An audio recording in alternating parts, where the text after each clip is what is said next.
Hey guys, welcome back to BTB Tech. I got another really cool one here today that I want to talk about. I saw this phone in a movie. I think it was a Marvel movie. I don't know exactly which one because there's 1,000 of them. But I did see Tony Stark using it. I thought it was a really cool phone. Went, looked it up, found it, wanted to look at it. So I found one on eBay, got it here. And I haven't used it a lot. I think I've used it for about 4 or 5 days. Wanted to check and see if it was still usable today. And it is. This phone was made in 2018. It's not in production anymore. It did have a lot of features that they were going to put out for this thing, but it got canceled. So I thought it was a cool phone. I wanted to look at it, and it's kind of what I'm into. The new phones and stuff are great, but just, something I wanted to check out. But that phone I want to look at today is the Red Hydrogen 1.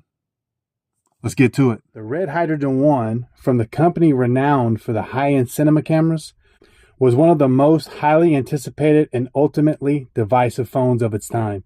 Launched in late 2018, it was a massive, expensive, and unique device that promised a new era of mobile photography and holographic viewing.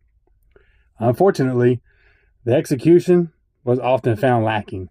So here's a full breakdown of some of the specs and the design, and then we'll go over a little bit of the pros and the cons of this phone. For the design and build, it was massive and rugged, made of aluminum and Kevlar. Features distinctive ergonomic ridge sides for grips. Includes a dedicated camera button and toolless SIM micro SD tray. Very heavy and bulky.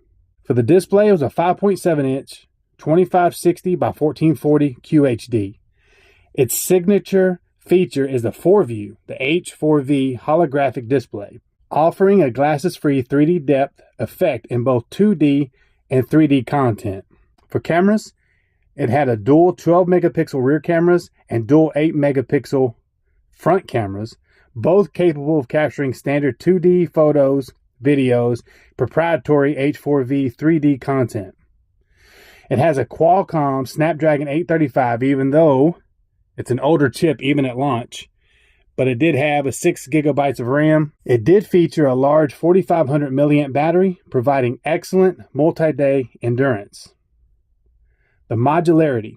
The pins on the back here are magnetic, and it was for a future modular accessory, though these never materialized fully. So as you can see here, it has a fingerprint reader, your headphone jack, the SIMless tray, the toolless SIM tray. So it's literally, I don't know if you can see that. There's a notch right there. You just get your little fingernail underneath it, pull it right out. It's real easy. I don't know why no one else does that. It's really nice.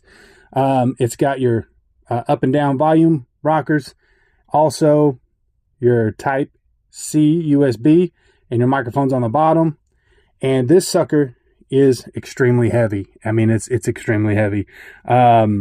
Now, when I got this one, it didn't have a box or nothing with it. Obviously, it's been damaged a little bit here and there. Nothing major, but, it is what it is. The screen, if you can't tell, has a little bit of scuffs and stuff on it. But, hey, it is what it is. So, I would have liked to have really got to see what was going to be cooking on those, man. I've heard some rumors. I know they were going to have a red modular for the actual red cameras. They were going to have a system set up to where you could throw this phone right inside of it, and this phone was going to become the camera. So I thought that would have been a cool thing to see, but it is what it is. On the front here, you have your cameras and your sensors, and on the back are your other 2 cameras. So it's a pretty cool phone, and I really do like it. It is heavy as crap, though. But even in 2025, you can see it has 4G LTE. So this phone does work. I have tried it. I have texted, and I have called with it, and it does work just fine. So something to know. If you ever want to try one, I found this one on eBay. So on the audio front, you've got a front-facing stereo speakers with A3D surround sound processing. So let me give you a little bit of what this sounds like. So we'll go in here to the Red player, which has a video already pre-made for this thing.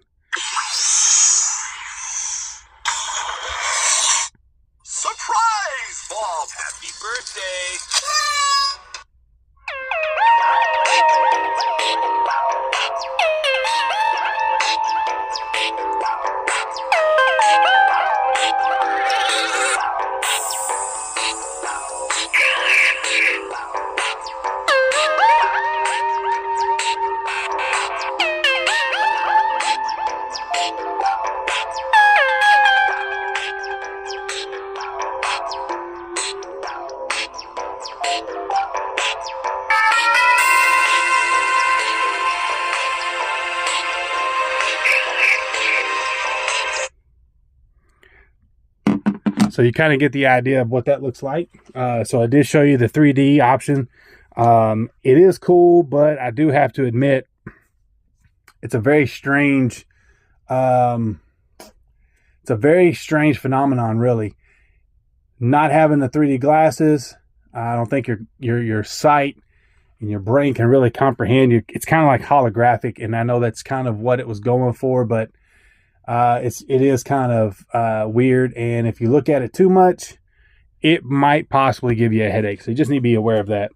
Back in 2018, it was very expensive, starting around $1,300. So with all that being said, I'll tell you from just my experience playing with it for the last week or so, the pros for me is just the design itself. It's rugged, it's metal, it just feels premium. You know, I like the grips on the side. I think that's just so cool, man. It gives a real good feel in the hand. Ladies, as Flossie says, you know the procedures. This is just really, really good. I like the size of it. It's just a really nice feel in the hand. It does have a high quality build, like I said, and it feels incredibly solid. But one of these things, it's just kind of hard to carry around every single day for your everyday use. So it's kind of one of those things you'd have to kind of figure out what you think about that and how you feel with, you know, carrying something like this in your pocket all the time.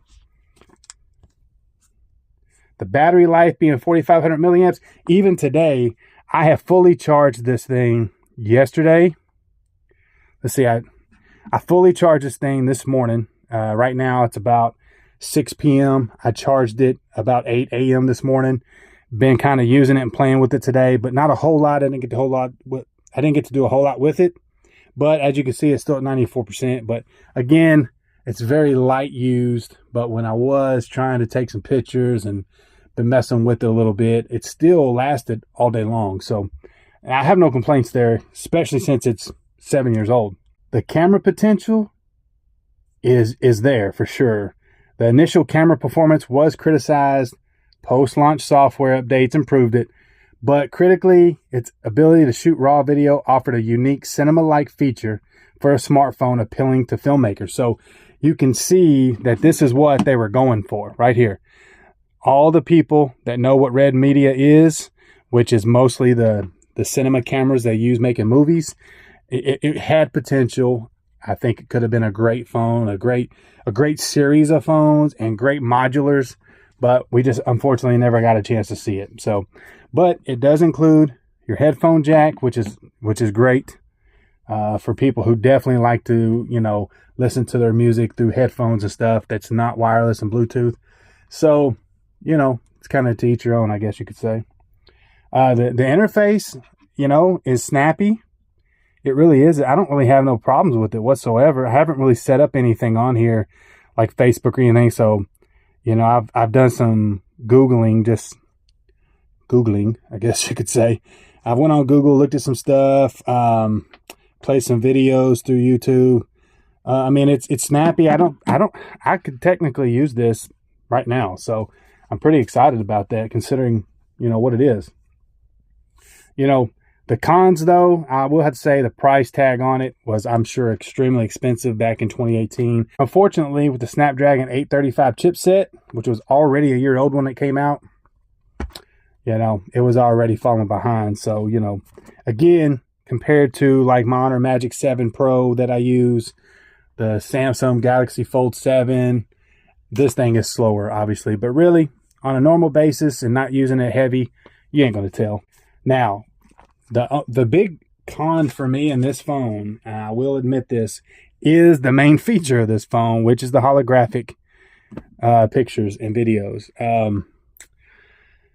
I think over time they would have came out way better than what they did. But, you know, I don't think it worked out. I think that was kind of the biggest flaw for it, is people just didn't go for what they were trying to put down. So, unfortunately, I think the main feature of this phone, being a holographic 3D, it just didn't work out. So that's another thing. Now, I have seen some reviews on this phone being too heavy, too big.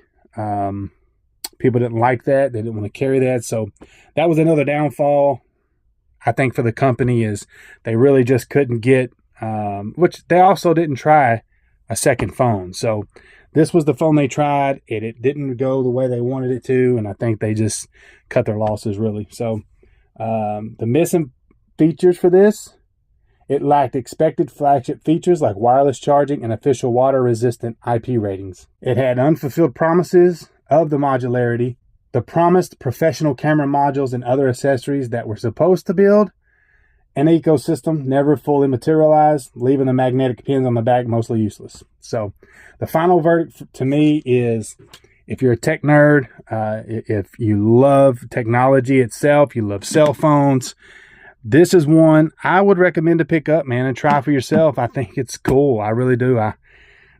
Obviously, every phone you ever get is going to have some pros and some cons, and it just really depends on, what you think about it and how you feel. So, don't take my judgment for that. Don't take my review of this phone more than what it is. It's just my personal opinion on this.